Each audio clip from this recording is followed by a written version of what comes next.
భారీ వర్షం, చీకటి అడవి, అందరూ ఇళ్లలో దాక్కున్నారు. కాని ఒక్కడు మాత్రం స్పీడ్గా బైక్పై దూసుకెళ్తున్నాడు. అతనే లియో బ్రో. అప్పుడు లియో ఫోన్కి ఒక ఎమర్జెన్సీ నోటిఫికేషన్ వచ్చింది. అర్జెంట్ మెడిసిన్ డెలివరీ, జంగల్ హాస్పిటల్ అంటూ. ఆ మందు టైంకి చేరకపోతే అక్కడ ఒక చిన్న కుక్కపిల్ల ప్రాణం ప్రమాదంలో పడుతుంది. లియో వెంటనే యాక్సిలరేటర్ ఫుల్లిచ్చాడు. మిషన్ యాక్సెప్టెడ్ బ్రో అన్నాడు.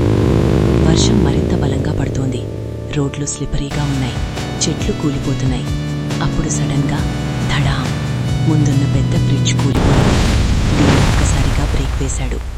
ఇప్పుడెలా అని కొన్ని క్షణాలు లియో మౌనంగా నిలబడ్డాడు.